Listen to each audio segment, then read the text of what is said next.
And Saul spoke to Jonathan his son and to all his servants, that they should kill David. But Jonathan, Saul's son, delighted much in David. And Jonathan told David, Saul my father seeks to kill you. Therefore be on your guard in the morning. Stay in a secret place and hide yourself. And I will go out and stand by my father in the field where you are. And I will speak to my father about you. And if I learn anything, I will tell you. And Jonathan spoke well of David to Saul his father, and said to him, Let not the king sin against his servant David, because he has not sinned against you, and because his deeds have brought good to you. For he took his life in his own hand, and he struck down the Philistine. And the Lord worked a great salvation for all Israel. You saw it, and rejoiced. Why then will you sin against innocent blood by killing David without cause? And Saul listened to the voice of Jonathan.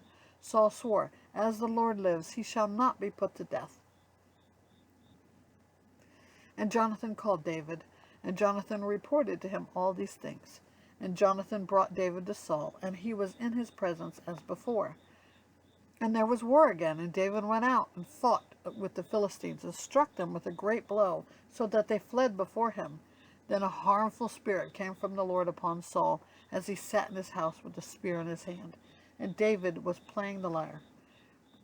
And Saul sought to pin David to the wall with a spear, but he eluded Saul, so that he struck the spear into the wall. And David fled and escaped that night. Saul sent messengers to David's house to watch him, that he might kill him in the morning. But Michal, David's wife, told him, If you do not escape with your life tonight, tomorrow you will be killed. So Michal let David down through the window, and he fled away and escaped.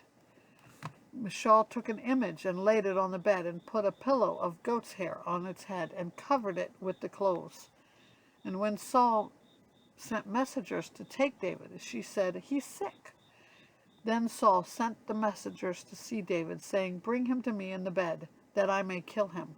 And when the messengers came in, behold, the image was in the bed, with a pillow of goat's hair at its head. Saul said to Michal, Why have you deceived me thus, and let my enemy go, so that he has escaped? And Michal answered Saul, He said to me, Let me go. Why should I kill you? Now David fled and escaped. And he came to Samuel at Ramah, and told him all that Saul had done to him. He and Samuel went and lived at Naioth. And it was told Saul, Behold, David is at Naioth in Ramah.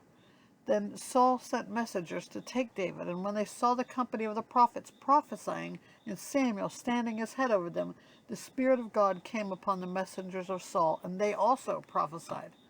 When it was told Saul, he sent other messengers, and they also prophesied. And Saul sent messengers again the third time, and they also prophesied.